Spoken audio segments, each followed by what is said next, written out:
ছিলাম, কলেজে সেক্রেটারি ছিলাম, আমি পুজো কমিটি চালিয়েছি। কেউ কখনো অনৈতিক কাজে আমাকে দেখেনি, ভবিষ্যতেও দেখবে না। এবং লাস্ট 15 থেকে 16-17 বছর কখনোই কোনো অনৈতিক কাজের সঙ্গে আমি যুক্ত ছিলাম না এবং যুক্ত থাকবো না।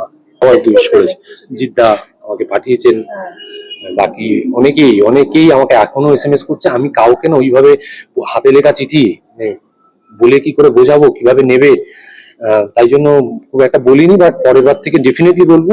প্রচুর টলিউডে যাদের আমি মনে করতাম দূরের মানুষ, কিন্তু তারাও, আমি কি বলবো, তারাও আমার কাছে উইশ করেছে। এবং এই একটা কথা, এইটাই আমার লাস্ট কথা, এবং একটা কথা বলে যেতে পারি, আপনারা রেকর্ড রাখবেন, এই অর্গানাইজেশনে কোনো রকমের কোনো অনৈতিক কাজ, কোনো রকমের কোনো টাকার তরচুর এই অর্গানাইজেশন সেটা পাত্তা দেবে না যতক্ষণ আমার প্রশ্বাস চলছে।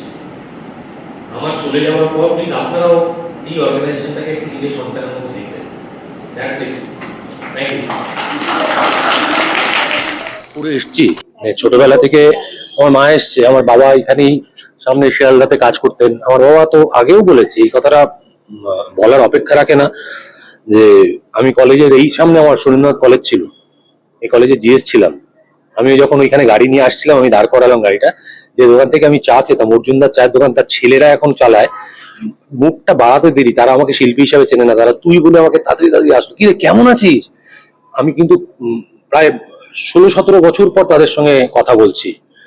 তো আমি জিএস ছিলাম, কলেজে সেক্রেটারি ছিলাম, আমি পুজো কমিটি চালিয়েছি। কেউ কখনো অনৈতিক কাজে আমাকে দেখেনি, ভবিষ্যতেও দেখবে না। এবং লাস্ট 15 থেকে 16-17 বছর কখনোই কোনো অনৈতিক কাজের সঙ্গে আমি যুক্ত ছিলাম না এবং যুক্ত থাকবো না। তুমি যে কলেজটার কথা বললে, সেই কলেজটার এখনকার ছবিটা কি খারাপ লাগায়? মানে দেখো, আজকের দিনে আমি কোনো না মানে অশুভ কথা বলবো না। তোমাদের ডেফিনেটলি খারাপ লেগেছে, বাকি মানুষেরও খারাপ লাগবে। এবং সেটা দেখে যারা পুরনো স্টাফ, আমি তাদের ফোন করেছি, এবং তারা আমার ফোন নাম্বার দেখে এমন নয় কি বলছেন, মানে তাদের আমার একটাই ফোন নাম্বার, তো ওই ফোন নাম্বার দেখে হ্যাঁ বল, ওরা জানে আমি কেন ফোন করেছি, ওরা জানে আমি কেন ফোন করেছি। আপোষ না করতে হয়, তাহলে অন্যান্য পারিপার্শ্বিক অনেক কিছুর সঙ্গে অনেক সময় আপোষ করতে হয়, মানে সেটা চারপাশের মানুষের। না, কিছু করতে হয় না। আমার যদি বেশি খিদে না থাকে, আমার যতটুক পেট, আমার যতটুক খিদা নিবারণের জন্য, বেঁচে থাকার জন্য দরকার, সেটা ঈশ্বর সবাইকে দিয়েছে। শুধুমাত্র আমাদের ওই ছুটে চলেছি কিসের জন্য, সেইটা থেকে যদি বেরোতে পারি, তাহলে মনে হয় না কোনো করাপশন, কোনো কিছুই হবে। প্রচুর সংস্থা গড়ে উঠবে, নিজেরাই এগিয়ে আসবে যে আমি কি করব। দেখো, আমার কাছে যে অর্থ আমি এতদিন ধরে ইনকাম করছি, কালকে সকালবেলা আমার যদি এই শ্বাস প্রশ্বাস না থাকে, ওই অর্থ কি মানে কি হতে পারে। মানে আমার বাবা মার সুস্থ জীবনের জন্য, আমার বাবা মা কি সত্যি চায় মানে নিজের ছেলে থাকুক না, ছেলের অর্থ থাকুক? কোনো বাবা মা চায় না, কোনো পরিবার চায় না। অনেক সংগঠনের সঙ্গে যুক্ত হচ্ছে, তোমার এই সংগঠনের সঙ্গে যুক্ত করা কেন? এইটা আমার হচ্ছে যেটা বললাম, আমি আমার কাছে প্রচুর চিঠি আসে, প্রচুর অর্থ আসে, আমি ব্লেসড। মানে সেটা লাস্ট 4 বছর ধরে আরো বেড়েছে। মানে সেই অর্থ বাইরে থেকেও বুঝে, চিঠির মধ্যে বুঝে আসে। সেই অর্থ জমাতে জমাতে ধরো কখনো কারোর সাহায্যে যাচ্ছে, আমি নামগুলো নিচ্ছি না, তোমরা নিজেরা জানো, বারবার এই সাহায্য করলাম সাহায্য করলাম, এই ব্যাপারটার মধ্যে কখনোই আমরা আমাদের অর্গানাইজেশনে কেউই থাকতে চাই না। তো এইটাকে এবার একটা ছাতার তলায় আনতে চেয়েছি, যে এই যে অর্থগুলো আমার নামে আসছে, আমার কাছে আসছে, সেটা সঠিক মূল্যায়ন হচ্ছে কিনা তাদেরও জানা দরকার। আমরা যেমন প্রত্যেক বছর অডিট করবো, অডিট তো করতে হয় এনজিও সংস্থা, সেই অডিট একদম তোমাদের হাতে হোক, মিডিয়ার হাতে হোক, সোশ্যাল সাইটে হোক, আমরা প্রেজেন্ট করবো।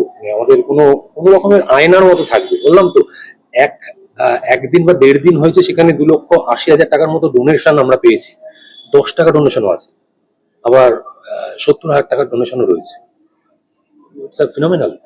জিতুদা, একটা অর্গানাইজেশন চালানো, এবং যেটা তোমার নাম, এবং সঙ্গে ইউনিভার্স রয়েছে, বহু মানুষ রয়েছেন, সততার সঙ্গে চালানো, সেটা অনেকটা সময় দিতে হয়, অভিনয় সঙ্গে এইটা কি করবে মানে পরবর্তী না, একটা পুরো কমিটি রয়েছে, এবং সেই কমিটিতে এক্স SBI এর মাথা বলতে সেরকম রয়েছে, রেলওয়ে, মেট্রো রেলওয়ে লয়ার রয়েছে, শিক্ষক রয়েছে, মানে ঘরোয়া বউ, তিনি এখন এখন ওয়াইফ, কিন্তু তিনি আগে পড়াতেন, তিনি ইউনিভার্সিটিতে পড়াতেন, লেখিকা রয়েছে। তো এইরকম লোকজনকে রাখা রয়েছে যারা নিজেরাই এতদিন ধরে কন্ট্রিবিউট করেছে। তারাই চাইছিল একটা ছাতা। নামটা সত্যি আমার ব্যবহার হয়েছে এখানে, আমার প্রথমে অনীহা ছিল, দেখো আমরা যে সোসাইটিতে বাস করছি একটা তো ভয় কাজ করে, তারপরে ভাবলাম এই ভয়টাকে যদি জয় না করতে পারি তাহলে ওই সারা জীবন প্রতিবাদী করে যাব, নিজেকে এক স্টেপ এগিয়ে আসতে হবে। হোক না, আমার নামটা ব্যবহার হচ্ছে হোক, আমি নার্সিং করব, তারাও রয়েছে তারাও নার্সিং করবে, কোনো রকম হবে না, মানে হতে দেবো না। টলিউডের কেউ এগিয়ে এলো? হ্যাঁ, তোমায় অনেক সবাই congratulate উইশ করবে করেছে, নাকি? জিদ্দা আমাকে পাঠিয়েছেন, হ্যাঁ। বাকি অনেকেই আমাকে এখনো এসএমএস করছে। আমি কাউকে না ওইভাবে হাতে লেখা চিঠি মানে বলে কি করে বোঝাবো, কিভাবে নেবে, তাই জন্য খুব একটা বলিনি, বাট পরের বার থেকে ডেফিনেটলি বলবো। প্রচুর টলিউডে যাদের আমি মনে করতাম দূরের মানুষ, কিন্তু তারাও কি বলবো, তারাও আমার কাছে উইশ করেছে এবং এই অর্গানাইজেশনের সাথে থাকবে বলে তারাও আমাকে বলেছে। থ্যাংক ইউ ভেরি মাচ সবাইকে। Thank you.